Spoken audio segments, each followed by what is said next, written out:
Olá, aluno, bom dia, bom dia. Estamos aqui, sexta-feira, dia 7 de julho. Estamos ao vivo aqui no Estúdio Aulas, estúdio localizado em Brasília. Sou o professor Léo Matos, sou professor de informática e hoje é o lançamento do meu novo curso de informática. Na verdade, ele não é um novo curso, porque esse curso ele já está sendo feito desde o ano passado, né? 2016 foi o primeiro Informática para Passar, né? A gente fez o Informática para Passar durante o ano de 2016 e se estendeu até aqui, até julho agora do ano de 2017, que é o lançamento do Informática para Passar para este ano, para você realmente acertar as questões da prova. O primeiro Informática para Passar, a gente verificou várias informações que foram importantes para a gente melhorar ainda mais o Informática para Passar, e o de 2017 ele está melhor ainda do que o de 2016. Uma coisa que mudou no Informática para Passar é que antes eram 6 meses, né, de curso, agora o Informática para Passar ele vai ser 1 ano de curso, né? Por quê que eu vi isso? Porque a gente produziu o Informática para Passar e a gente precisou de mais tempo para produzir esse Informática para Passar, então a gente teve que estender o curso dos alunos de 2016 até agora, julho, então ficaram aí 1 ano acessando esse curso e tendo os benefícios do Informática para Passar, tudo bem? Mas vamos lá, vamos começar. No final desse vídeo nós vamos falar um pouquinho o que é o Informática para Passar, esse plano, esse projeto aí para que vocês acertem as questões, mas vamos visualizar o que eu trouxe para vocês, quais as estratégias para entender informática, né, o porquê que informática é importante, quais são os erros de quem estuda para informática, é o que a gente vai ver no aulão de hoje, vai ser bem legal para vocês. Vamos lá? Vamos para o primeiro tópico que eu separei para vocês, vamos lá. Olha aí, a importância das matérias básicas para o concurso público. A gente sabe que as provas vão trazer as matérias básicas e nós vamos também ter as matérias específicas. Nós vamos dizer assim, se existem os dois, é exatamente porque cada parte tem a sua importância no resultado final, né? Tem algumas pessoas que gostam de estudar mais as específicas, claro. E tem pessoas que vão focar mais nas específicas, claro que sim. E tá errado? Não, não tá errado, porque naturalmente as específicas, dependendo do edital, têm um peso maior. Então não é errado você se preparar para as específicas apenas, né? Mas você não pode esquecer das básicas, porque são as básicas que realmente vão decidir se você vai passar nessa prova ou não. As específicas, todo mundo estão com o mesmo foco. Vamos focar nas específicas que têm um peso maior, às vezes, na prova. Por que que eu falo às vezes? Porque tem gente que lê o edital e nem percebe, que não lê o edital, na verdade, e nem percebe que as específicas têm a mesma quantidade de pontuação das básicas, né? Então tem gente que não lê o edital, porque tem edital que as específicas e as básicas possuem o mesmo peso. Então, às vezes, a pessoa não lê o edital, fica achando que, pelo fato de ser específica, elas trazem um peso maior e nem sempre é assim. Depois nós vamos falar um pouco mais sobre isso. Então perceba bem, você tem que estudar as específicas e tem que estudar as básicas. E qual é a importância das básicas, você vai entender agora. Quais são as matérias básicas que naturalmente estão na prova? Dá uma olhadinha no telão. As matérias básicas mais importantes para a prova de concurso são essas aqui, ó. Língua portuguesa. Tudo bem? A língua portuguesa, informática e raciocínio lógico. Essas aqui, gente, são as 3 matérias básicas mais importantes para concurso público, tá? E aqui eu coloquei no gráfico, em nível de maior importância, quem tem mais importância e quem tem mais relevância. Primeiro, mais importante, claro, língua portuguesa. Segundo, mais importante, a nossa querida informática. E terceiro, mais importante, o raciocínio lógico. Essas 3 matérias são as matérias básicas mais importantes para concurso público. E aí você vai falar, professor, como é que você sabe que essas matérias são as mais importantes? Porque se a gente pegar uma estatística dos concursos, essas matérias são aquelas que mais aparecem nas provas. Existem provas que não têm informática, existem provas que não têm raciocínio lógico, não existe prova que não tenha língua portuguesa, todas elas têm língua portuguesa, por isso ela é a mais importante. Mas essas 3 matérias são as matérias chaves para você se preparar para um concurso público quando se fala das matérias básicas. Vamos dar uma olhadinha. Então, em nível de importância, o mais importante, claro, ali é a língua portuguesa, né? Informática e raciocínio lógico, né? O mais importante é a língua portuguesa, segundo mais importante informática, terceiro raciocínio lógico. Aí você fala, professor, como é que você chega em uma estatística como essa? Vamos analisar os próximos concursos que estão com o edital aberto, que vão estar com o edital aberto aí. Vamos lá. Eu falei da importância com base nisso aqui. Vamos lá. TST. O TST, quem está se preparando já para o Tribunal Superior do Trabalho, né? O edital já está bem próximo de sair. E lá vai ter língua portuguesa? Sim, vai ter língua portuguesa. Tudo bem? Vai ter raciocínio lógico no TST? Sim. E vai ter informática? No último edital não teve informática. Mas é bem provável que tenha informática, por quê? Por que que o TST, os alunos me perguntam muito isso, por que que é bem provável que o TST venha em informática? Por causa do teletrabalho, né? Na verdade, os tribunais estão trabalhando muito com o teletrabalho. E o teletrabalho você vai trabalhar de casa, e você vai usar o quê? Computação, vai ter que usar o computador, vai ter que usar programas da Microsoft e assim por diante. Então é muito provável que o TST agora, né? Porque o último edital do TST foi em 2012, né? Não tinha ainda a implantação do teletrabalho e assim por diante. Agora com o teletrabalho eu creio que vai vir informática, é quase 100% aí que vem a informática. Mas volta lá. Então informática, volta lá na tela. Informática não teve no último edital do TST. Agora MPU, ó. Sim, português. Raciocínio lógico, sim. Informática, sim. Os tribunais regionais eleitorais, sim. Língua portuguesa. A maioria, alguns TRS têm raciocínio lógico, alguns tribunais regionais eleitorais têm alguns que têm raciocínio lógico, mas a maioria não tem. E informática tem. Polícia Federal. Tem alguns alunos se preparando para a Polícia Federal. Polícia Federal, né? Língua portuguesa, sim. Raciocínio lógico, sim. Informática, sim. PMDF, PM do Distrito Federal aqui e outras PMs também. PM do Ceará, PM da Bahia. Tem língua portuguesa, tem raciocínio lógico, tem informática. CLDF, que é a Câmara Legislativa aqui do Distrito Federal. Tem língua portuguesa? Sim. Teve raciocínio lógico na última? Não. Teve informática na última? Sim. No Senado tem língua portuguesa, tem raciocínio lógico, não teve no último edital, e teve informática? Teve. Então, é aqui dentro dessa tabela que a gente consegue entender que a língua portuguesa está presente em todos os concursos, informática está presente na maioria e raciocínio lógico também. Então, essas três matérias são as matérias mais importantes quando se fala da parte básica. A parte básica, ela define o concurso, galera. Por quê? Porque a galera estuda mais as específicas e a parte básica, ela fica às vezes de lado. E a parte básica faz diferença. Então, estudar a parte básica é estrategicamente melhor do que você só focar nas específicas e dar um pouquinho só de atenção para as básicas. Então, o diferencial está na básica. Aí você vai falar, professor, como é que você sabe que é muito importante estudar as matérias básicas? Vamos para uma outra tabela. Dá uma olhada nessa outra tabela aí, ó. Essa outra tabela está dizendo o quê? Vamos lá, preste atenção. Língua portuguesa, no último edital do TST, teve 15 questões. No último edital do TST, teve 15 questões em língua portuguesa. Raciocínio lógico teve 10, de um total de 60 questões na prova. Perceba bem, de 60 questões na prova, 25 foi da parte básica, tá? Fora os outros tópicos básicos, mas 25 estão dentro desses dois tópicos mais importantes que eu falei para vocês, ó. De 60 questões, 25 questões estavam entre língua portuguesa e raciocínio lógico. Aí você olha agora a importância do que eu tô falando. Olha lá, MPU, as três matérias que eu falei que são as mais importantes, ó. 15 questões de português, 8 de raciocínio lógico e 6 de informática. No total de 120 questões, olha o tanto de questão da parte básica. TRS, 15 questões de português, 10 de informática e, como não tem raciocínio lógico, de 120 questões também. É o comum de a gente encontrar.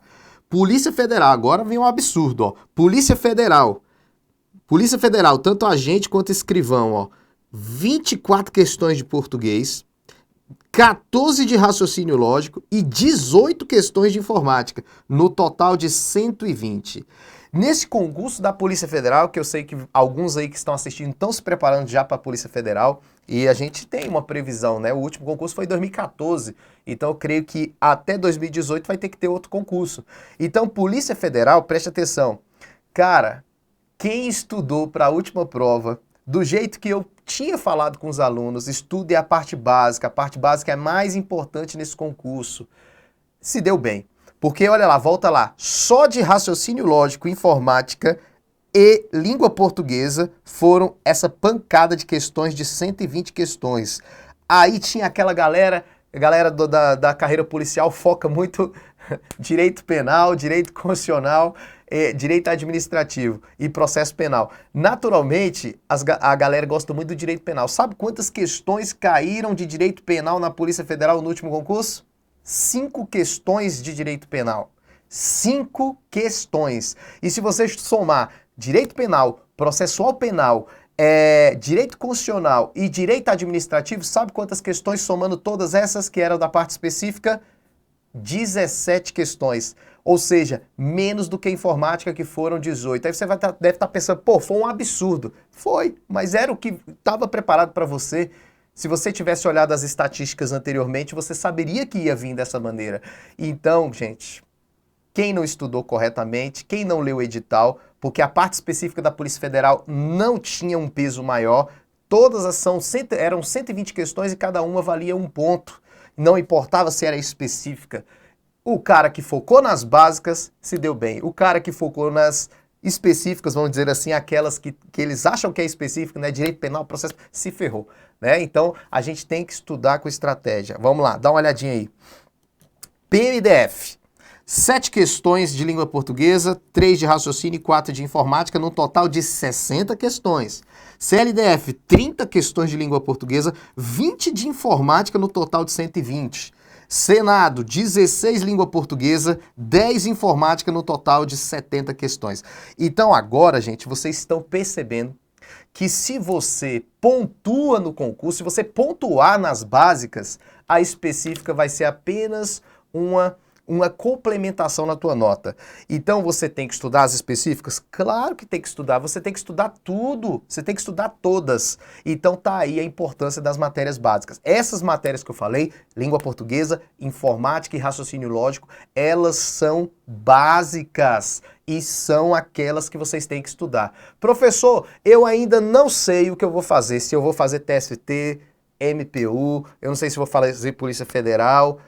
Você pode fazer o que nessa situação? Se você vai estudar para o TST, se você vai estudar para o MPU, se você vai estudar para a Câmara Legislativa ou até mesmo a Câmara Federal, Senado Federal, quais matérias você vai estudar primeiro? Quais matérias vocês vão estudar primeiro? Exatamente essas que eu estou te passando.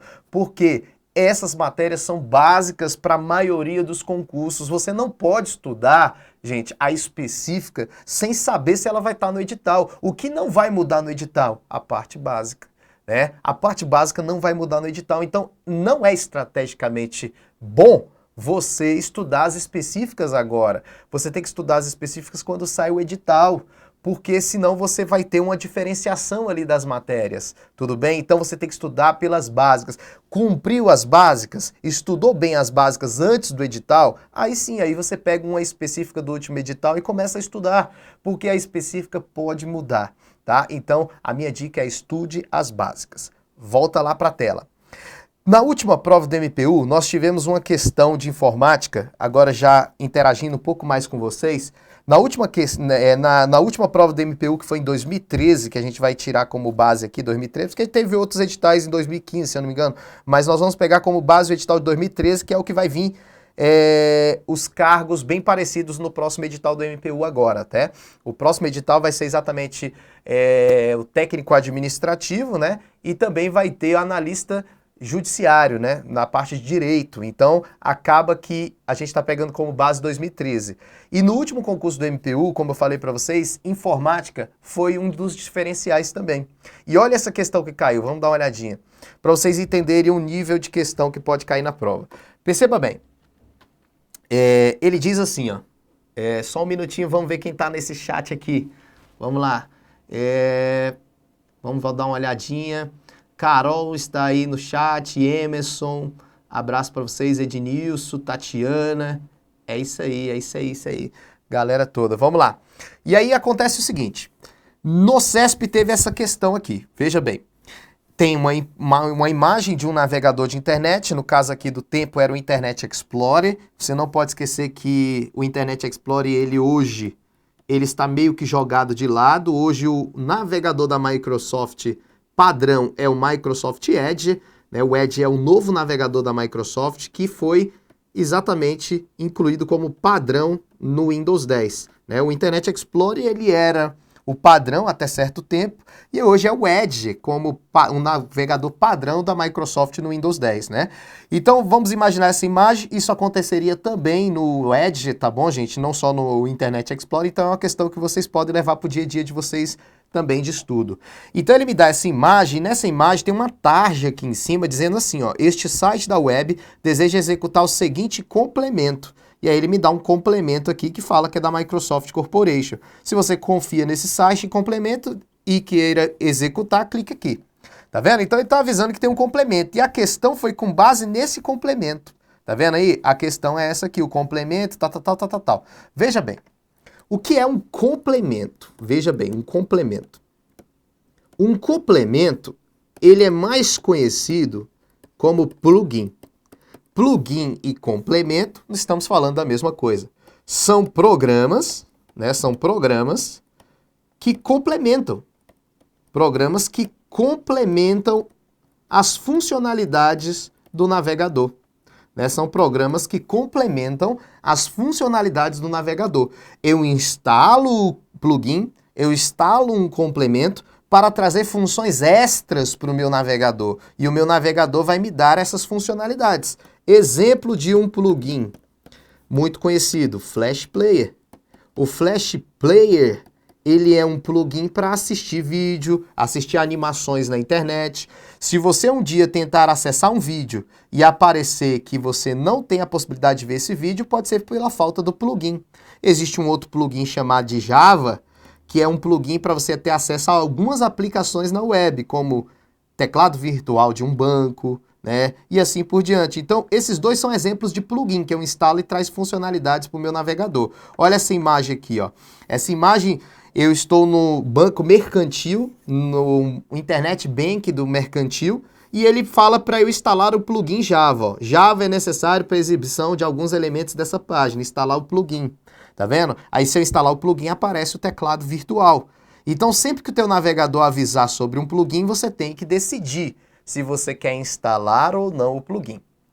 Aí você fala, professor, por que ele não já instala direto? Veja bem, o plugin, gente, ele é um programa.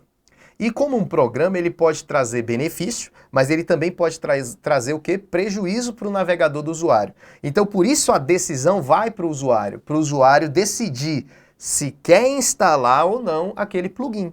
Né? Porque você pode instalar um plugin que traz benefício, mas você pode instalar um plugin que traz prejuízo. Então, sempre que for instalar um plugin, instale um plugin de fontes conhecidas, aqueles plugins que você conhece, não instale qualquer plugin, tá bom? E uma observação para vocês é o seguinte, existem alguns sites que podem instalar plugins sem o seu consentimento. Tá? Então, se caísse na prova assim, os plugins podem ser instalados sem o consentimento do usuário. Correto, o navegador tenta de tudo para sempre ter o consentimento do usuário, mas existem algumas ameaças aí que se instalam sem o consentimento do usuário. Por isso que a gente tem que se proteger.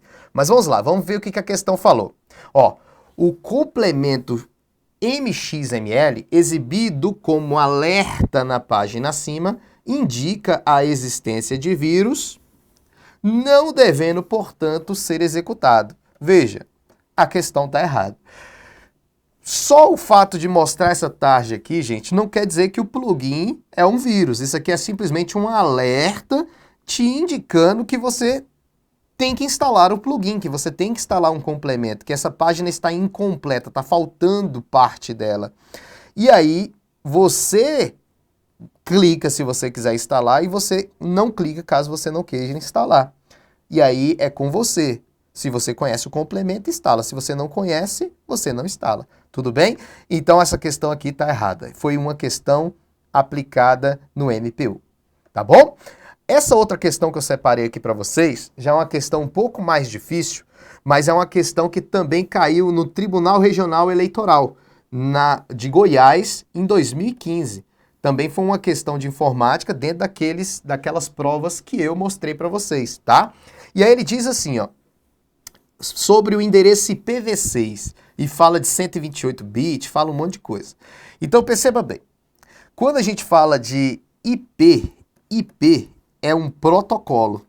IP é um protocolo de internet, é um conjunto de regras da internet. Cada protocolo tem sua função na internet, né? E a função desse protocolo IP é endereçar computadores para depois localizar computadores. Então, endereça computadores para depois localizar esses computadores na rede. Então, toda rede vai ser endereçado seus computadores para depois serem localizados. E na internet não é diferente. A internet e os computadores são endereçados para que eles possam ser localizados. Tudo igualzinho a sua casa. Sua casa é endereçada para que as pessoas te encontrem na cidade que você mora. Para que as correspondências cheguem a você. Essa é a funcionalidade do IP. E o IP é o principal protocolo da internet. E sem IP não tem comunicação. O IP é na verdade, o principal protocolo da internet. Depois nós vamos falar sobre isso. Mas vamos voltar aqui. Presta atenção. Endereçar e localizar.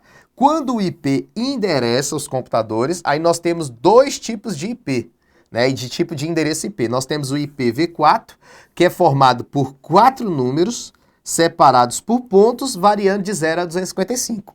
Então o IPv4 ele tem 4 números separados por pontos, variando de 0 a 255. Então essa é a regra. Você tem que focar nessa regra. 4 números, e esses números não podem passar de 255, tá? Então você vai lembrar dessa regra.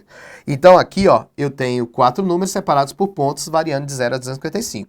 Esse número aqui de baixo não poderia ser considerado um IPv4. Por quê? Porque esse número passou do limite, tá? E ainda está faltando um número aqui, ó. Então não seria um IPv4 válido. O IPv4, gente, ele é um número de 32 bits. Aí você vai falar, professor, o que é um número de 32 bits? É um número que quando eu transformo na linguagem binária, que é aquela linguagem dos zeros e uns do computador, quando eu transformo esse número decimal em linguagem binária, cada número desse aqui forma 8 bits. 8 bits. Olha aí, formam 8 bits aqui. Então, quando eu transformo em linguagem binária, esses números são transformados em bits, né? Porque a linguagem binária é formada por bits, zeros e uns. Então, cada número desse, quando transformado em linguagem binária, tem 8 bits. Então, se você pegar 4 vezes 8, vai dar o quê? 32 bits. Então, esse número é de 32 bits, tá? 32 bits. E não pode sair dessa regra aqui, você tem que lembrar na prova. Então, se a gente fazer, vamos dizer assim, se a gente fizer uma análise desse número, o primeiro número que vai ser endereçado é 0.0.0.1. Segundo número, 0.0.0.2. Terceiro número, 0.00.3. E assim vai. Então, quantos computadores eu poderia criar em números através do IPv4? Mais de 4 bilhões de computadores ou máquinas. E o que aconteceu com o tempo? Um tempo, celular conectou à internet, televisão conectou à internet, tablet, né, a tecnologia tablet e até geladeira conecta a internet hoje. Então, com esse tanto de máquinas acessando a internet, foi imprescindível a criação de uma nova forma de endereço IP que conseguisse pegar todos esses equipamentos, porque o IPv4 só vai até 4 bilhões, aproximadamente, é mais do que 4 bilhões de endereços. Então, já passou disso. Então, veio o IPv6 exatamente para trazer essa maior quantidade de computadores conectados e outros objetos conectados. Tudo bem? Dá uma olhadinha lá na tela. A forma de endereçamento que veio depois do IPv4 foi o que a gente chama de IPv6. O IPv6 são 8 números separados por 2 pontos, e esses 8 números em uma linguagem chamada de hexadecimal. né? São 8 números hexadecimais. Olha aqui, 1, 2, 3, 4, 5, 6, 7, 8 números hexadecimais. E esses 8 números hexadecimais, eles, quando são transformados em bits, geram um número de 128 bits. Isso quer dizer que se eu transformar aqui, vão ser 16 bits aqui, vão ser 16 bits aqui, 16 bits aqui também, 16 bits aqui, 16 bits aqui, 16 bits aqui e assim vai. Aqui em cada um desse aqui dá 16 bits para dar 128 bits esse número aqui. A linguagem hexadecimal, se você nunca teve essa noção, a linguagem hexadecimal é aquela que começa do 0 e vai até a letra F. Então vai 0, 1, 2, 3, 4, 5, 6, 7, 8, 9, aí começa A, B, C, D, E, F. Então vai do 0 até o F, formando exatamente 16 possibilidades aqui. Tudo bem? Porque vai de 0 até a letra F, 16 possibilidades. Por isso que é chamada de hexadecimal. A linguagem que a gente está acostumado é a linguagem decimal, porque a gente conta nos 10 dedos da mão, isso já desde os primórdios, 10 dedos da mão, por isso que a linguagem é decimal. A gente conta 0, 1, 2, 3, 4, 5, 6, 7, 8, 9, aí depois começa a incrementar, né? Depois do 10, né? 11, 12, 13, 14, 5, 15, 16, 17, 18, vai incrementando. Isso é a linguagem decimal. A hexadecimal é como se você contasse com 16 dedos, né? 0, 1, 2, 3, 4, 5, 6, 7, 8, 9, aí A, B, C, D, E, F, até o F. E aí você fala, e qual é a importância disso? Dá uma olhadinha lá na tela. A importância é o seguinte, sempre que cair um número desse e ele falar que é um IPv6, vocês têm que conferir 8 números hexadecimais e essa letra F aqui, ela tá dentro do padrão, a letra E tá dentro do padrão. Agora, se chegar na prova e tiver um G, tiver um H, tiver um I, né, e assim por diante, esse número é inválido, porque a hexadecimal só vai até a letra F. E como a gente está fazendo prova de concurso, o examinador vai querer que você saiba isso, né? Então, vai até a letra F. Então, esses detalhes que vocês estão vendo são exatamente os detalhes que fazem vocês acertarem as questões da prova. A informática que cai na prova, ela não é uma informática para técnico de informática, para analista de sistemas, para programador. Não é essa informática. Tem muita gente que fala, pô, aquela questão ali era para técnico de informática, aquela questão era para programador. Não era. Né? Para eles é um nível muito mais difícil. Para vocês têm que saber como resolver questões de prova. E é isso que o professor tem a função. O professor de concurso é essa, ele não vai te formar um técnico de informática. O cara vai te mostrar como cai na prova. E é isso que o professor tem que te fazer, né? Fazer você visualizar. Então, sabendo essas informações, veja a questão que caiu lá agora. Agora vai ficar mais claro por que a questão lá está errada. Olha lá. Olha por que a questão está errada. Vamos lá. Voltando na questão do TRE do Goiás. O endereço IPv6 tem 128 bits. Beleza? Essa informação está tranquila. E é formado por dígitos hexadecimais que vão do 0 ao F. Tranquilo. Divididos em 4 grupos de 32 bits. É aí que você tem que tomar cuidado. Ó. 4 grupos. Não são 4 grupos. A gente acabou de aprender que são 8 números hexadecimais. São 8 grupos de números. Então não são 4. Então esse aqui já está errado. Tá vendo? São 8. Aí uma vez um aluno pegou essa questão e me mandou no Facebook, né? Eu acho que era um aluno lá do Rio Grande do Sul, e falou, professor, essa questão aí é de técnico de informática, pelo amor de Deus, como é que cai isso aí? Aí eu falei, cara, não é. Aí o professor, pô, mas eu ia ter que saber que o IPv6 tem 128 bits, eu ia ter que saber isso aí tudo. Eu falei, não. A única coisa que você tinha que saber nessa questão era exatamente o chave do endereço IP, que era saber que eles são 8 números e não 4.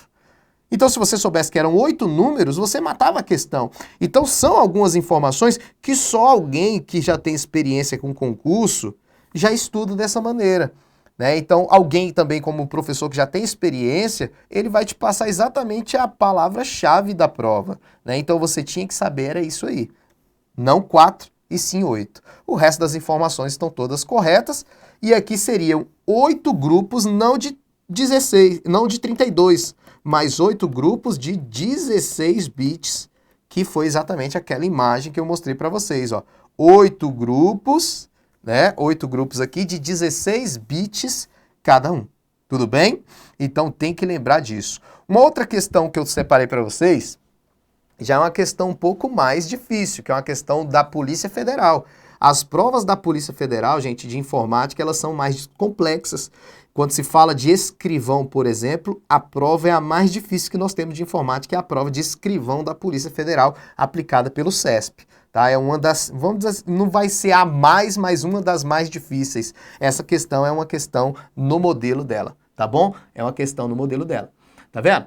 Então preste atenção, essa questão da Polícia Federal vai exigir da gente um conhecimento sobre hardware, que é uma matéria muito importante, e também sobre um pouquinho sobre o sistema operacional Windows e Linux. Então veja bem, no nosso computador, ele tem essas três peças fundamentais aqui, que aqui é a nossa memória RAM, né? Isso aqui é um pente de memória RAM.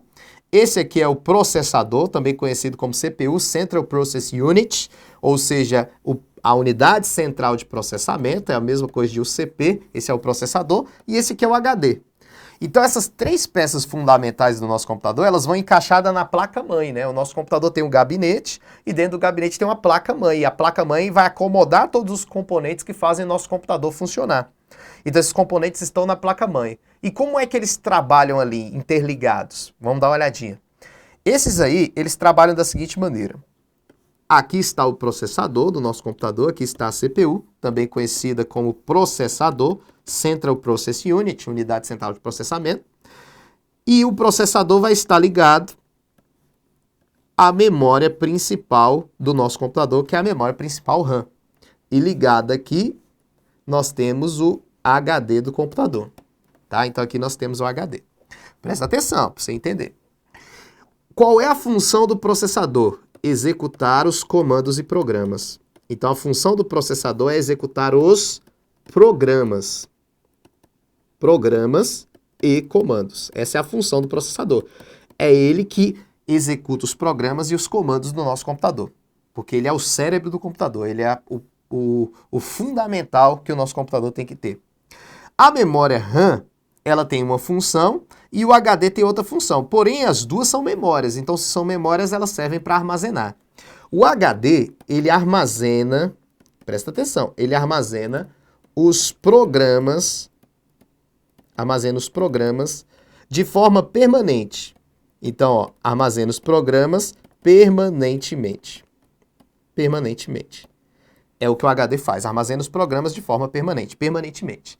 Já a memória RAM armazena os programas de forma temporária. Armazena os programas de forma temporária. Então a memória RAM armazena os programas de forma temporária e o HD armazena os programas de forma permanente. Funciona da seguinte maneira. O Word do teu computador, o editor de texto, está aqui no HD. Quando você executa o Word, o HD envia as instruções necessárias para a execução do Word para a memória principal RAM. Então as instruções vêm para cá. E aí o processador fica com a responsabilidade de fazer isso aqui, ó, buscar a instrução na memória RAM e executar a instrução na memória RAM.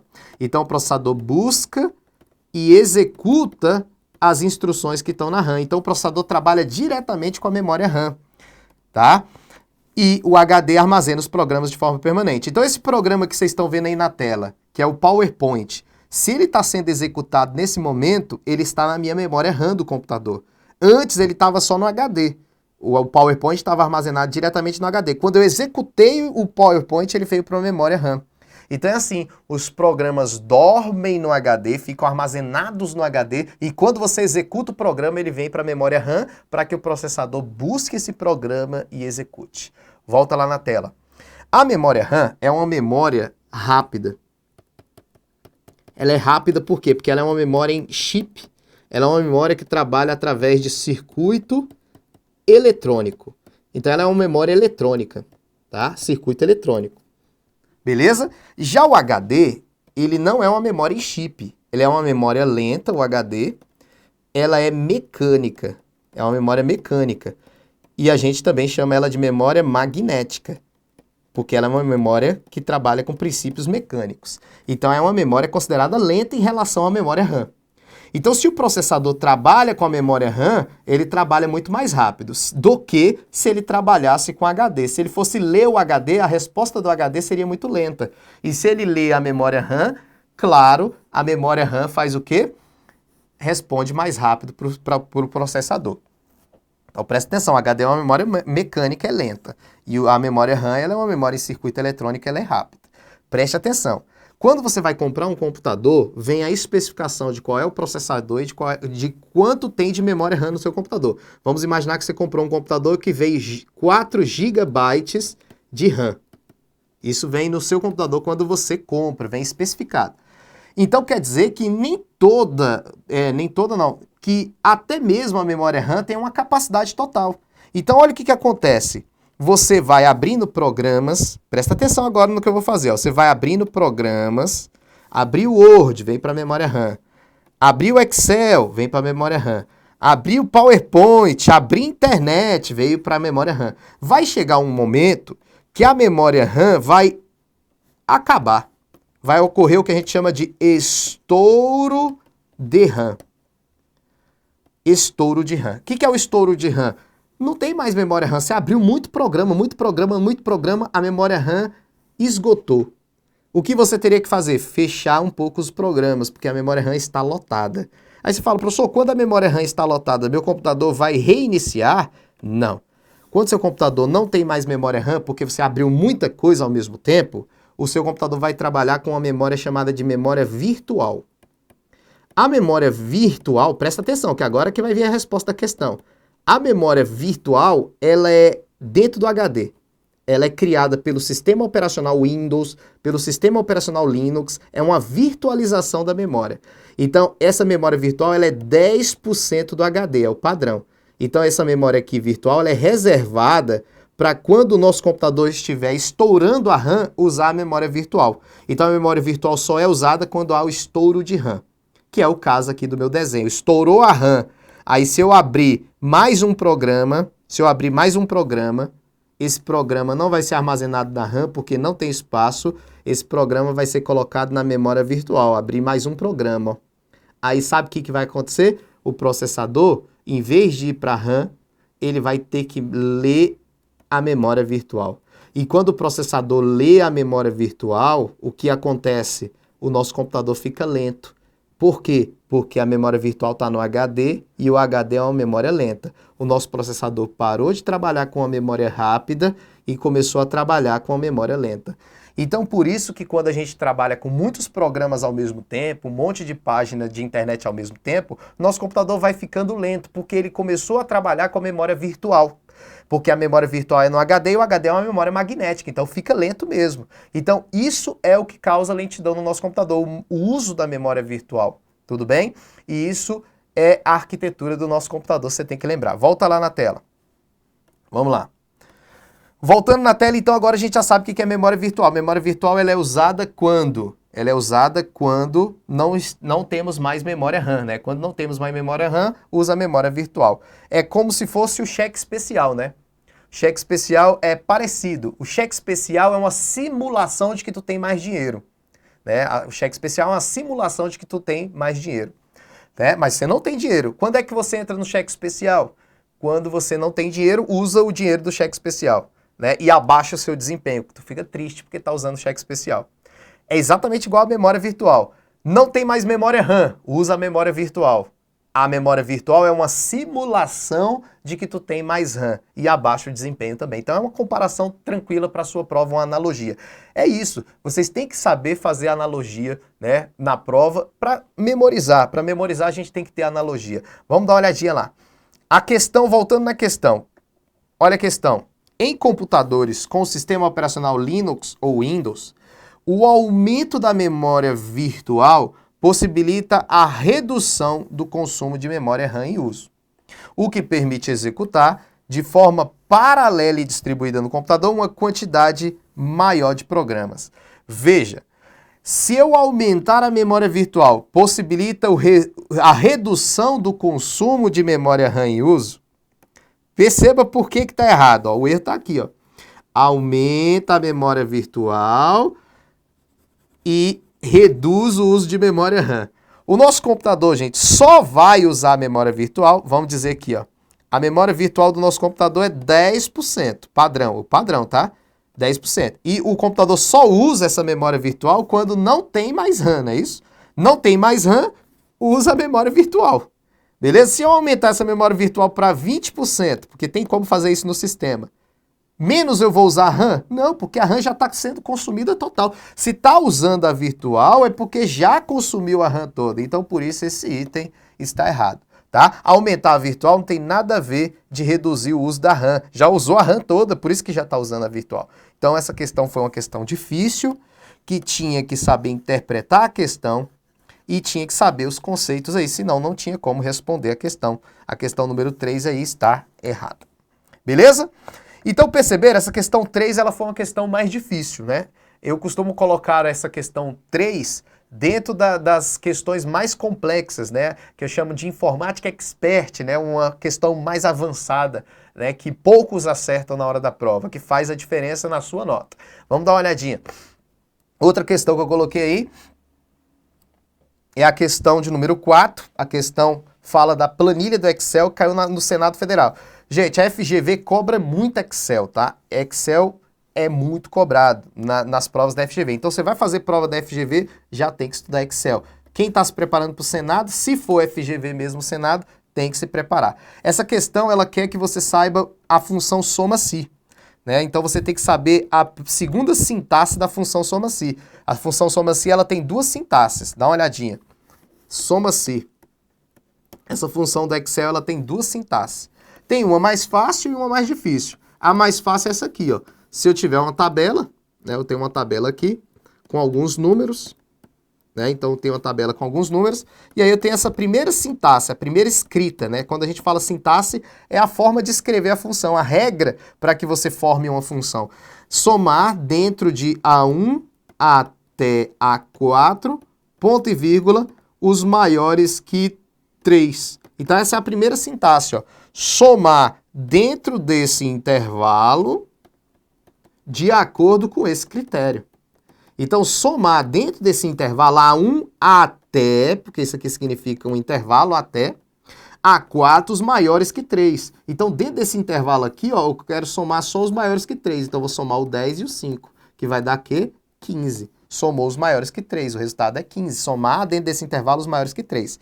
Essa sintaxe aí é a mais fácil, só que não foi essa que caiu na prova. Caiu essa sintaxe aqui, ó. Soma-se, intervalo, ponto e vírgula, critério, ponto e vírgula, intervalo da soma. Então, olha essa sintaxe aqui, essa forma de escrita do soma-se, você tem que focar nisso aqui. Os valores que eu vou somar sempre estão aqui no final. Então, os valores que eu vou somar não estão aqui no intervalo inicial. Os valores que eu vou somar estão aqui no final, tá? E o critério para somar esses valores estão aqui, pegando desse intervalo aqui. Então, como é que funciona? Vamos lá, vamos ver aqui antes de ir para a prova. Vamos imaginar que eu tenho uma tabela aqui, ó. Eu tenho uma tabela. Vamos lá. E aí a gente já vai para a questão. Olha lá, eu tenho uma tabela aqui. 10, 5, 3, 2, 7, 8, 9, 10, 5, 3. Vamos lá. E aí eu tenho aqui DF, DF, GO, GO, São Paulo. Aí vamos lá. Aí tá desse jeito aqui, ó. Eu quero somar, presta atenção, eu quero somar só os números da coluna B. Então veja bem, eu quero somar só os números da coluna B que estão relacionados ao DF. Preste atenção, eu só quero somar os números da coluna B que estão relacionados ao DF. Então, ó, somar, você sabe que o intervalo que eu vou dizer que é para somar está lá no final, né? Então, preste atenção, eu quero somar só aqueles que têm DF, não é isso? Então, ó, dentro do intervalo C1 até C5, eu quero pegar só aqueles que são DF. E aqueles que são DF, eu quero que some os valores da coluna B, que é B1 até B5. Então, perceba, olha o que eu fiz. Eu falei Excel, soma os valores que estão aqui, ó, do B1 até o B5, somar os que estão aqui, só aqueles que estão relacionados com DF, que aparece no C1 até o C5. Então, esse DF aqui, dentro desse intervalo, vai ser a base para somar os valores que estão do B1 até o B5. Então, vamos lá. Quem são os valores que estão do B1 até o B5? Ó? que estão relacionados ao DF? Só esses dois valores. Então o Excel iria pegar esses dois valores aí e ia somar. Ou seja, daria 8 mais 9, 17. Tá vendo? O resultado seria 17. Então o que é mais importante, que é o que eu tô falando, o pulo do gato, você tem que saber o final. Porque ele vai somar o que está no final. O intervalo da soma está no final. Então, voltando na questão lá, olha a questão. Ele quer fazer o quê? Ó, a planilha foi criada no Excel para totalizar o valor mostrado, tá vendo? E foi utilizada a função soma-se com o emprego do recurso referente, com referência absoluta, né? Aí ele fala, a partir dela, mediante os comandos copiar e colar, foram inseridas as expressões semelhantes em C14, C15 e C16. Então, veja bem, ele está falando que, ele falou que, olha lá, ó, o valor mostrado em C13, né? Então, você vai ter que pegar já o valor C13, tá vendo aqui o valor C13. Foi utilizada a função soma-se, ele falou que aqui foi usada a função soma-se, com emprego de referência absoluta, né? Quando vocês forem fazer algumas aulas aí, no YouTube eu tenho uma aula que só fala de referências absolutas e relativas, mas referência absoluta é o fato de usar o cifrão na célula para que ela não mude quando a fórmula for copiada. Isso aqui é a referência absoluta. E aí ele fala que a partir dessa célula aqui, foi copiada para C14, C15 e C16. Então o cara colocou a fórmula aqui e copiou para baixo. E ele quer saber qual fórmula foi usada, tá? Qual fórmula foi usada aqui para encontrar o total só da Cláudia, né? Então, vai encontrar só o total da Cláudia, vai encontrar aqui ó, a quantidade de dias, vai encontrar aqui a quantidade de dias da Cláudia, só da Cláudia. Então, vai somar aqui a quantidade de dias só da Cláudia. E ele quer saber qual fórmula foi usada aqui e depois copiado para baixo. Então, vamos lá. A gente tem que somar qual coluna? Qual é o valor que a gente tem que somar? Vamos lá. O que a gente tem que somar são os dias da Cláudia, né? Então, a gente tem que somar essa coluna toda aqui. Só que relacionada à Cláudia. Então, tem que somar só os que estão relacionados à Cláudia aqui. Tudo bem? Os que estão com a seta. Mas o intervalo da soma é o quê? C4 até C11. Então, você vai chegar lá na questão e já vai eliminar aquelas que não estão dentro da escrita. O intervalo da soma vai aqui, ó, na coluna C. Então, ó, no final, essa aqui, se você olhar a escrita dela não condiz com o que a gente aprendeu. Olha aqui, essa aqui. Ó, o final tá certo, ó. Esse aqui é o intervalo da soma, então esse final tá certo, até aqui. Vamos ver o outro, ó. Essa aqui, ó, se você olhar a escrita dela, C4 até C11, no final, também condiz com o que a gente precisa. Então, vamos deixar as duas. Agora, essa final, ó, C6 até C13, não condiz. Olha essa outra aqui, somado, o final aqui também, essa escrita tá errada. Então, você foi eliminando todas as possibilidades. Só as que têm a possibilidade de somar o final é essa e essa aqui, ó. É uma questão difícil, tá vendo? Agora, veja bem. Pode ser uma ou a outra. Essa aqui não tem referência absoluta aqui. Olha aqui, essa tem referência absoluta. Essa aqui não tem referência absoluta, essa aqui tem referência absoluta. Então, o que vai acontecer? Vamos lá, vamos voltar lá. Qual fórmula foi colocada aqui? A que tem absoluta ou a que não tem absoluta? A questão fala o quê? Que colocou referência absoluta, né? Olha lá. Foi utilizada a função soma-se com o emprego do recurso referência absoluta. Então a questão já está falando que usou o recurso referência absoluta, mas não fala em qual lugar foi usada a referência absoluta. Tudo bem? Não fala em qual lugar. Então vamos lá. Essa função diz o seguinte, somar C4 até C11 em relação ao B15, que está no B4 até o B11. O B15 é quem, gente? Vamos lá. O B15 é Cláudia. Quer ver? Dar uma olhadinha, ó. B15, deixa eu dar uma volta aqui. Vamos lá, voltar lá. B15, ele está pegando o B15. B15 é Cláudia, não, B15 é Emanuel. Tá? Então, ele vai pegar e vai somar só aqueles que são do Emanuel. Então, ele está pegando o B15. Se você arrastar para baixo uma fórmula que não tem referência absoluta no Emanuel, o que vai acontecer se você arrastar para baixo uma fórmula que não tem referência absoluta no Emanuel? Ele vai passar pelos aqui, ó, Delci, Cláudia, Fernanda, porque não tendo absoluto, quando você copia uma linha para baixo, quer ver? Vamos lá, B15. Se você copiar uma linha para baixo aqui, vai ficar B14. Se você copiar uma linha para cima, vai virar B13. aquela referência absoluta que vocês já aprenderam. Eu não vou ter tempo de mostrar tudo aqui para vocês, tá? Então, quando você copia uma para baixo, vira B15, né? B16, B17, isso é uma referência relativa, assim, ó, gente. A1 vira 2, vira 3, né? E assim por diante, vira 4 e assim vai. Né? Então, as referências são relativas e absolutas. Então, se você chegar aqui, ó, e colocar esse B15 absoluto, ele sempre vai pegar só Emanuel. Então, o que você tem que fazer?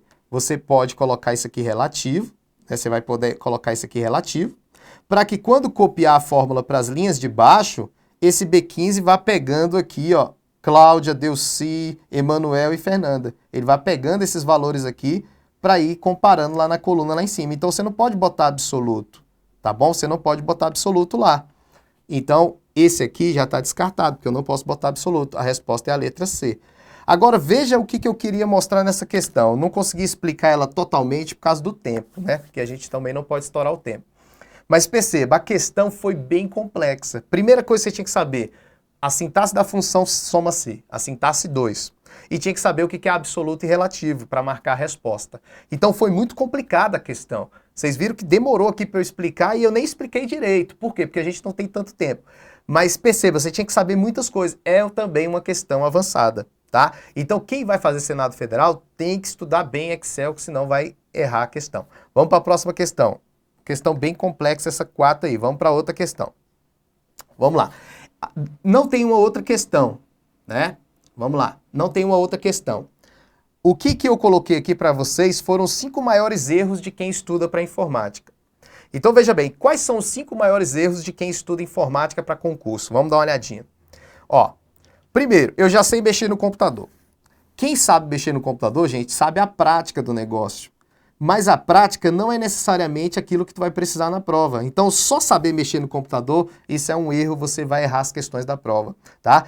Mexer no computador ajuda, ajuda você a assimilar, você a entender melhor o conteúdo, mas saber mexer no computador não é aquilo que você precisa para a prova de concurso. Olha essa questão, você sabendo mexer no computador, você sabe responder essa questão aqui, ó, de VPN, tá vendo?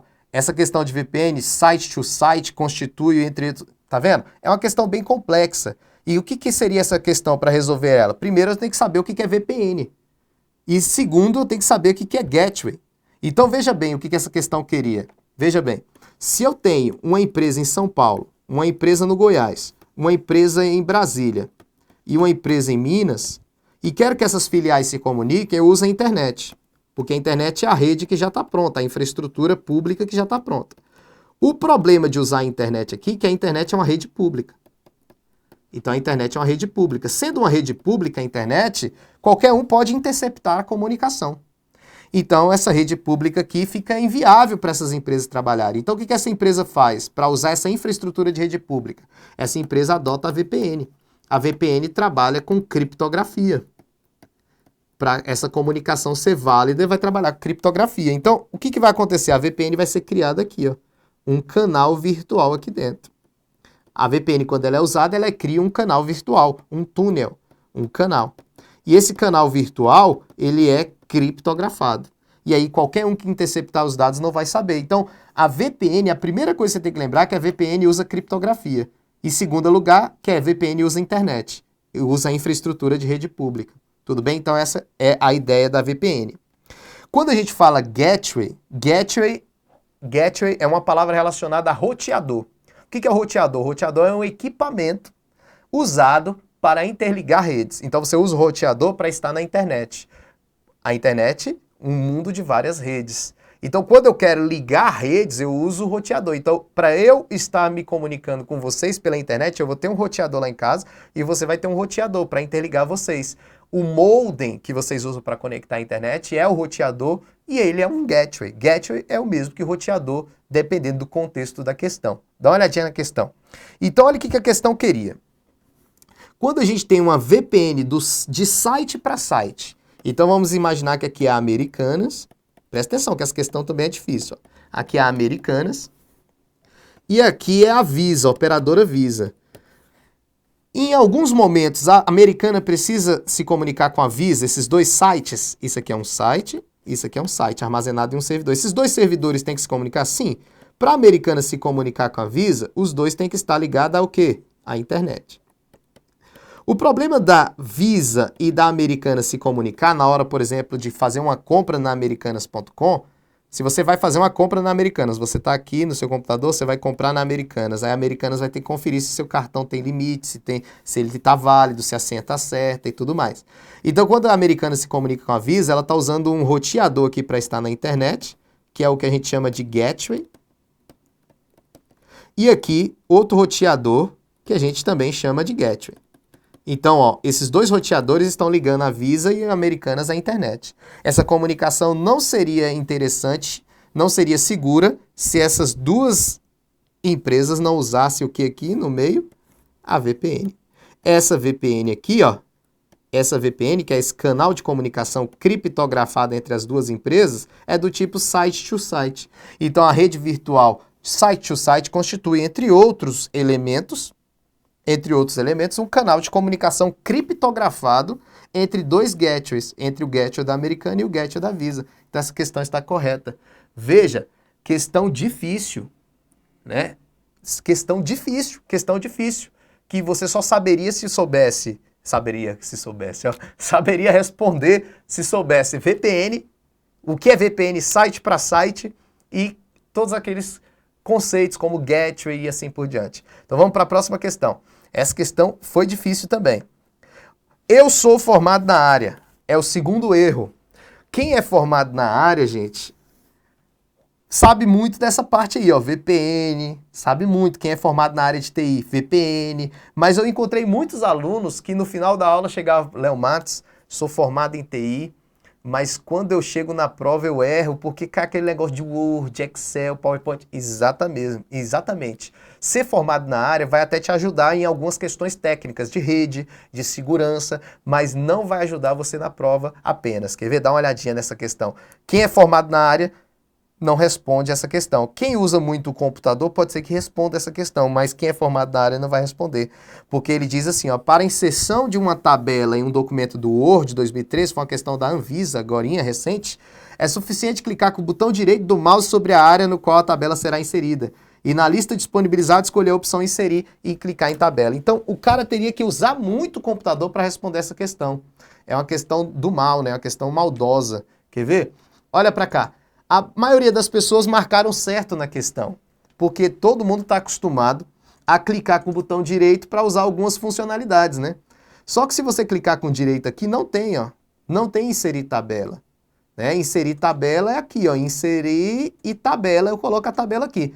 Quando a tabela está inserida, é que tu clica com direito em cima dela que vai aparecer ferramentas de tabela, como inserir coluna, inserir linha, né, inserir células, aí sim, mas clicar com direito para inserir tabela não tem, tá? Então, por isso essa questão está falsa. Quem é formado em TI ia ficar muito para trás aqui, quem é formado em qualquer curso de informática não iria responder isso aqui é muita sacanagem, tá? Então, aquele erro, eu sou formado na área e não vou estudar, também prejudica muito o candidato. O terceiro erro, estudar centenas de atalhos. Preste atenção. Uma vez cheguei em um curso presencial, tinha um aluno que tinha impresso todas as teclas de atalho do Word, do Excel e do PowerPoint, tinha um livro de tecla de atalho. Cara, isso não é estratégico. Né? Se você fizer uma prova, vai cair uma questão de tecla de atalho, vamos dizer assim, de 10, de 15 questões, uma vai ser tecla de atalho. Então não é estratégico estudar a tecla de atalho, você tem que estudar as principais. Você não vai estudar todas, centenas de teclas de atalho, só aquelas que mais caem, segundo as estatísticas. E o professor vai te passar isso, as que mais caem das teclas de atalho. Como, por exemplo, na prática, quando a gente quer sair de uma janela para outra, qual é a tecla que a gente usa no Windows para sair de uma janela para outra? A tecla é qual? Vamos lá. Para sair de uma janela para outra, a tecla é Alt mais o Tab. Quer ver? Dá uma olhadinha na tela. Ó. Alt Tab, ó, sai de uma janela para outra. Olha aí. Sai de uma janela para outra. O Alt Tab é uma tecla para você sair de uma janela para outra. Essa tecla cai. Aí o que acontece? Olha a questão. No sistema operacional Windows, ao pressionar as teclas Alt Tab, é correto afirmar. Olha a resposta. A resposta será possível alternar entre janelas abertas. Além dessa tecla, é importante você lembrar que até a versão do Windows 7, a tecla que tem a logomarca do Windows mais a tecla Tab, também alterna entre janelas, através do que a gente chama de Flip 3D. Esse é o Flip 3D aí que vocês estão vendo na tela, ó. Windows mais Tab, Flip 3D. Isso em qual versão que eu falei? O Windows 7. Então, além do Alt Tab, você também pode ter a tecla Windows mais Tab para alternar usando o Flip 3D. Só que essa tecla, ela foi desabilitada no Windows 8 e no Windows 10 ela tem uma outra funcionalidade. No Windows 10, que é o que você também tem que ficar antenado sempre às novidades no mundo da informática, no Windows 10, o Windows mais Tab serve para abrir isso aqui, o gerenciador de área de trabalhos, já que o Windows 10 agora trabalha com muitas áreas de trabalho, múltiplas áreas de trabalho é uma das novidades do Windows 10. Então essa múltipla área de trabalho pode ser acessada através de Windows mais Tab, que vai aparecer exatamente essa tela aqui para você criar novas áreas de trabalho, alternar entre áreas de trabalho. Então, Windows mais Tab no 7, Flip 3D. No 10, abre esse gerenciador de área de trabalho aqui, tá? Esse gerenciador de área de trabalho, que é o que a gente chama de Task View, né? Task View, que é exatamente um gerenciador de área de trabalho, tá? Então, tem que saber as teclas mais importantes, não todas. Então, não imprime um monte de tecla de atalho não, que você vai se dar mal. 4. Confiar em qualquer informação. Hoje, com a disseminação da informação, né, as pessoas fazem o quê? Vão lá para o YouTube assistir as aulas. Cara, se você confiar em toda a informação do YouTube, toda a informação que você encontra em PDFs na internet, você pode errar as questões da prova. Tem muita gente didática, né? Tem gente que sabe dar aula com uma boa didática, mas às vezes o cara passa uma informação errada. Então a gente encontra algumas informações erradas no YouTube, né? A gente encontra algumas informações erradas em PDFs que estão na internet. Então você não pode confiar de cara, você tem que procurar saber, ó, o professor aí tem quanto tempo que dá aula para concurso, né? Quanto tempo esse professor já está no mercado, se as pessoas falam bem, se as pessoas não falam bem, dá uma pesquisada e não confie em qualquer informação. Esse é outro erro grotesco. Vamos lá, dá uma olhadinha. E a quinta informação, o quinto erro, eu estou só citando os 5 maiores erros, viu, gente? É não analisar as informações do edital. Então, esse quinto erro também em informática é muito complicado, porque o cara pega o edital e aí está lá escrito no edital assim, internet.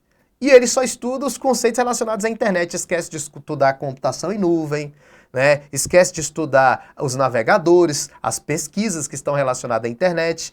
Aí no edital também está lá, editores de texto, planilhas eletrônicas e apresentações de slides. E aí o cara só estuda o Excel, o Word. Lá não está dizendo que é Excel e Word. Está dizendo que pode ser o Excel, o Word, pode ser o Writer, pode ser o Calc, porque ele não citou qual é o pacote. Quando ele cita qual é o pacote, tudo bem. Então, fazer uma boa análise do edital é importante. Quando você faz um curso, o professor com certeza já analisou o edital e ele vai te passar exatamente o que tem, né, dentro desse edital. Mas faça a análise de edital, que é o quinto erro mais comum aí de quem se prepara para a informática no dia a dia aí para concurso público, tá bom? Então, eu citei os 5 maiores erros. Vamos voltar lá na tela. Os 5 maiores erros de quem não se prepara certo para concurso na parte de informática. Quais as melhores técnicas para aprender informática? Vamos lá. Gente, quais foram as técnicas que eu usei para aprender informática? Né, para passar essas informações para vocês, eu primeiro tive que aprender, depois tive que adquirir uma didática e com o tempo, com a experiência que eu tenho em concurso público, eu fui melhorando, né, meus conceitos, as minhas teorias, enfim. Mas o que você tem que fazer para estudar bem informática? Vamos dar uma olhadinha. Olha lá, primeiro tem que ter um ciclo básico de estudo. Primeiro, você vai fazer o quê? O ciclo básico, você vai estudar. Estudar não, vamos lá, desculpa. Estudar. Entender o conteúdo. Beleza? Então você vai entender o conteúdo. É a primeira coisa. Para entender o conteúdo, você vai ter livros, vai ter aulas, ou presencial ou online, você vai ter que entender o conteúdo. Depois de entender esse conteúdo, o que você vai fazer em segundo lugar? Aí sim, você vai estudar. Vai estudar aquele conteúdo que você entendeu. Né? Então não adianta só entender, você tem que estudar. Estudar é exatamente ler de novo, né? Ler de novo e também você vai revisar aquilo que você aprendeu, que você entendeu. Terceira coisa, depois que você leu aquilo que você viu na sala, nas aulas, que você leu, que você revisou, aí você vai fazer o quê? Alguns esquemas de revisão. Você vai fazer alguns esquemas de revisão. Né? Esquema que eu digo pode ser um mapa mental, né? Uns esquemas com setas. Esses esquemas é para fixar na sua mente as palavras-chave daquele assunto. Então isso aqui pode ser com esquemas, né? Com esquemas mesmo, ou pode ser até um mapa mental, alguma coisa do tipo, né? Para você fixar aquele conteúdo.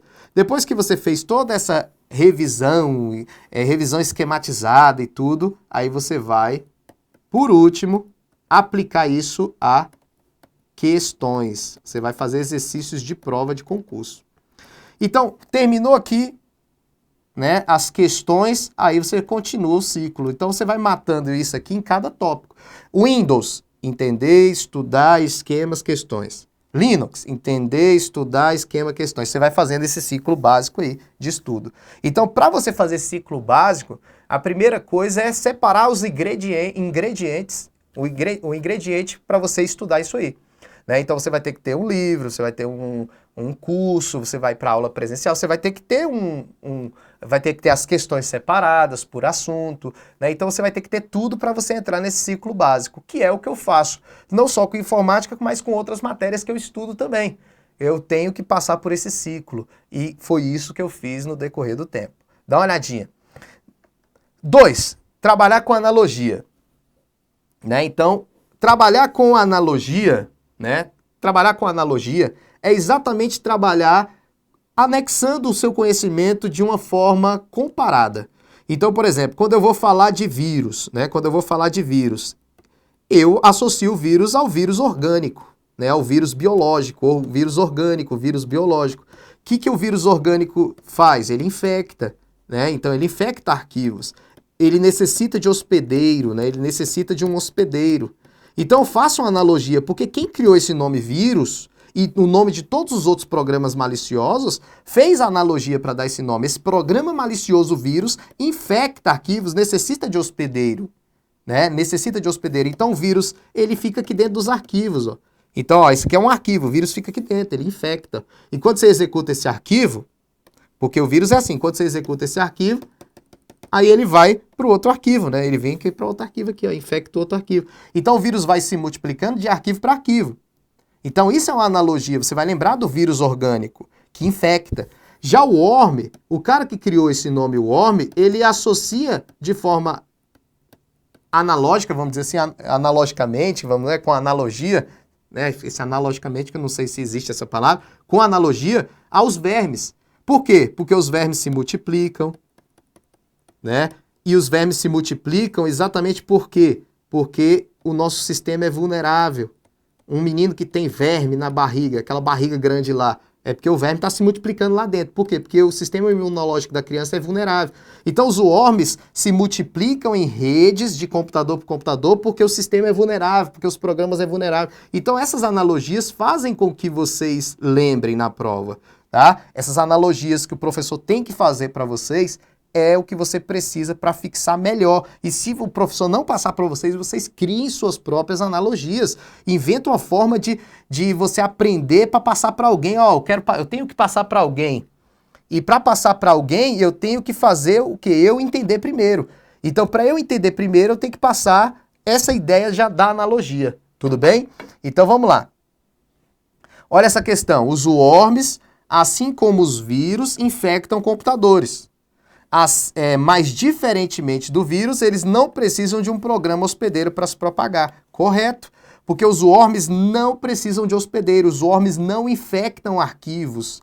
Não infectam arquivos, tá? O vírus precisa de hospedeiro, mas o worm não infecta, ele não fica dentro dos arquivos aqui, ele fica dentro do computador e vai de um computador para outro. Então essas analogias são importantes, tá? Tem que saber essas analogias aí. Vamos lá. Revisar. Para revisar, como eu falei para vocês, vocês têm que ter revisão através de esquemas ou escrevendo, né? Tem gente que gosta de escrever muito, fazer resumo, né?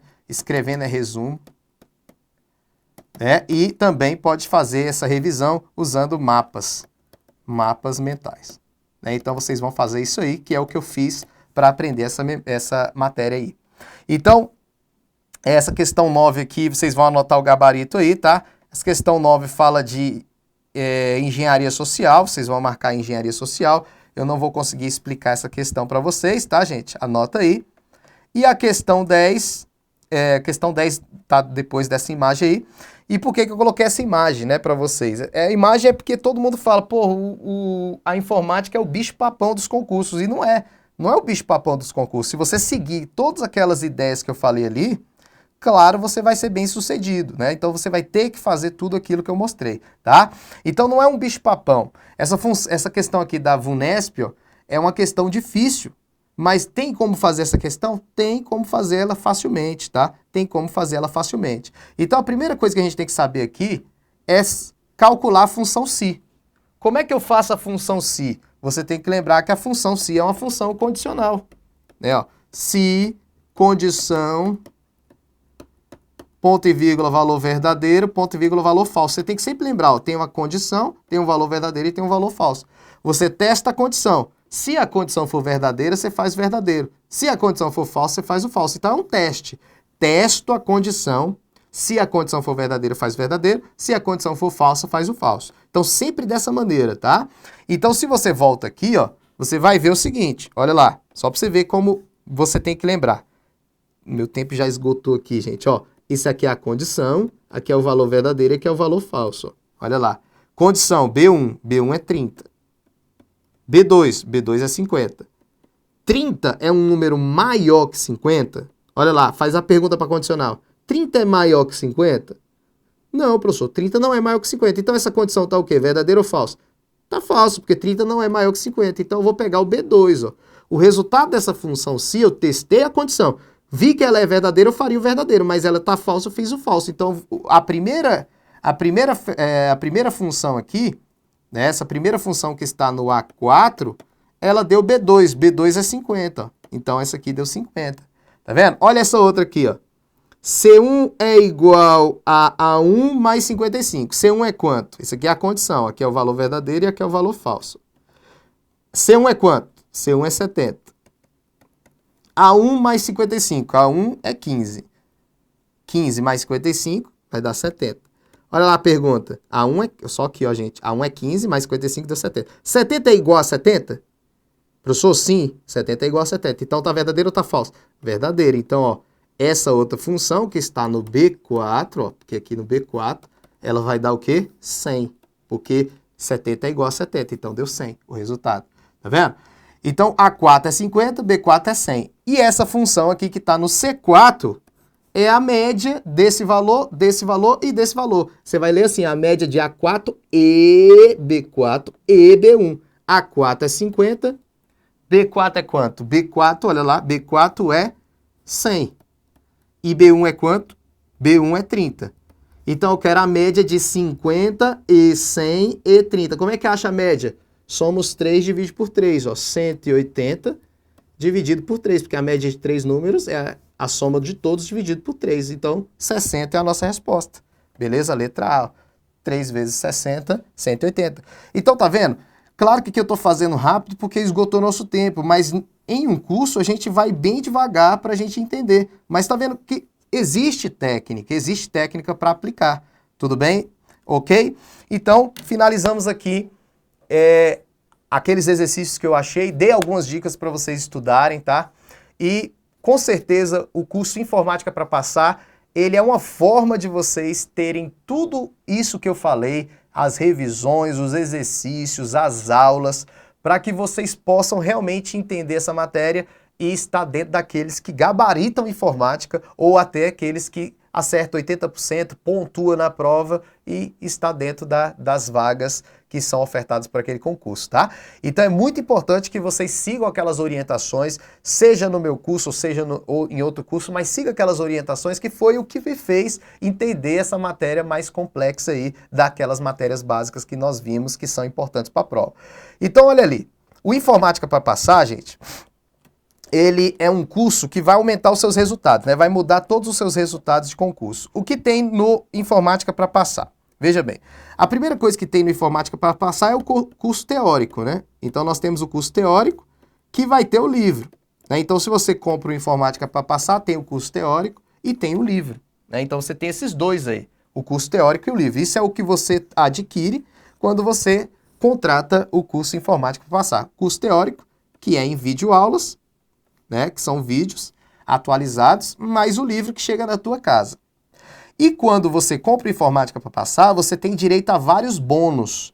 Esses bônus é o que vai junto com esse curso que vocês estão adquirindo. Então, qual é o que tem mais no Informática para Passar além disso? Ó? Vamos lá. Nós temos os resumos esquematizados, é uma revisão esquematizada que eu costumo fazer. Todo final de assunto eu faço uma revisão esquematizada. Né, são esquemas importantes. Eu dou a tutoria e a monitoria, né, através de um número do WhatsApp que eu vou colocar lá no grupo desse Informática para Passar. Vai ter um número do WhatsApp lá para vocês participarem. E aí vocês podem perguntar como é que faz, como é que estuda. Eu vou estar acompanhando vocês. O passaporte VIP é para vocês terem acesso a todos os cursos de exercícios do meu curso Informática para Passar. Do meu curso não, né? Do site Estúdio Aulas. Então, por exemplo, é assim. O Informática para Passar é a base que você vai ter de informática. Mas saiu o concurso da VUNESP, aí eu vou ter um curso de exercício focado para aquele concurso, só com questões da VUNESP, e você vai ter acesso VIP. Você não vai precisar pagar nada, porque isso já está incluso no seu pacote. Volta lá. Então você vai ter acesso VIP à turma de exercício. Saiu o concurso que você quer, TST, tem informática, FCC, vai ter um curso de exercício e você vai acessar sem pagar nada. Tá? Vai ter o Informática Expert, que é para você aprofundar curso de exercícios com alta performance, só questões difíceis, né? Esse curso também eu já estou, inclusive, terminando essa semana, esse curso vai estar incluso também no Informática para Passar. Você vai receber um DVD de 500 exercícios comentados do CESP gravado em 2014, são questões 2013 e 2014, tá? Só do CESP, 500 questões, tá? Comentadas. Esse DVD chega na tua casa junto com o livro, tá? E a matrícula pode ser feita nesse link aí. Né? Então esse link vai estar na descrição do vídeo, a galera vai colocar esse link na descrição do vídeo. E aí vocês devem estar pensando, professor, e o preço? Vamos lá. Só para vocês terem noção, o curso Informática Essencial, o Informática Essencial aqui do Estúdio Aulas, que é o meu curso de informática, com o livro, ele é R$210. Esse aqui é o meu curso de teoria, mais exercícios, mais o livro. Ele é R$210 no Estúdio Aulas, tá bom? R$210 no Estúdio Aulas. Beleza? Aí, o Informática, a revisão esquematizada, naturalmente, quando eu faço revisão esquematizada, ele custa R$99. Isso aqui é uma revisão esquematizada. Só revisão esquematizada, naturalmente, é esse valor. R$90. Tá? Vocês vão ver como é que vai ficar o valor agora para vocês. 99. Aí nós temos o Informática Expert. O Informática Expert ele vai ser lançado a R$290. É o curso de exercício. Ele vai ser lançado semana que vem. Ele sozinho, sem ser no Informática para Passar. Expert. R$290. Né? O curso de 500 questões, quando eu lancei ele, foi R$190. Esse aqui foi o curso de 500 questões do CESP. Quem comprou ele antigamente sabe que é R$199. Cursos de exercício. Naturalmente, quando sai um edital e tem um curso de exercício, é R$110 um curso de exercício. Focado naquela banca do teu edital. Então, se você somar tudo isso aqui, você já vai ver que dá uma pancada de valor aí, né? Já dá um valor enorme aí. Mas, o que tem mais no nosso curso? Olha lá.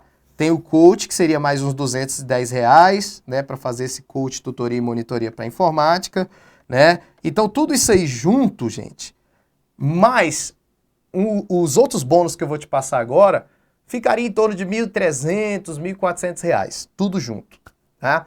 Então, olha para cá, bota lá na tela. O Informática para Passar hoje, se vocês adquirirem, só vão ser 7 dias para vocês comprarem esse curso. E só vão ser 100 vagas, como eu fiz ano passado, porque eu tenho que atender todo mundo pelo WhatsApp, então só vão ser 100 vagas, não tem como entrar, a galera sabe aí que tentou comprar ano passado, não conseguiu comprar, só são 100 vagas, e o valor dele é R$ 599 em 10 vezes sem juros. Tudo isso aí que eu passei para vocês, com acesso de um ano, vocês vão ter um acesso de um ano, é R$ 599. É como se fosse 40 e poucos reais por mês para ter acesso à informática para passar, tá? Então, R$ 599, 10 vezes sem juro. E o que você vai ganhar se você adquirir o informática para passar? Além daqueles bônus, você ainda vai ganhar um curso de raciocínio lógico, que eu vou fazer, gravado por mim, um curso básico de raciocínio lógico.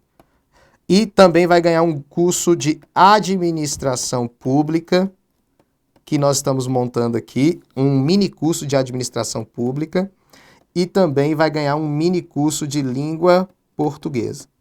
Então veja bem, se você comprar o Informática para Passar, além de todos aqueles bônus que eu falei, você ainda vai ganhar um curso de raciocínio lógico gravado por mim, administração pública, que tem aqui com o professor novo do Estúdio Aulas, e língua portuguesa, também você vai ganhar um bônus de língua portuguesa. Então, mais isso aqui durante esses 7 dias, se você comprar durante esses 7 dias, depois de 7 dias não vai estar mais à venda, são 100 vagas, tá aí, R$ 599.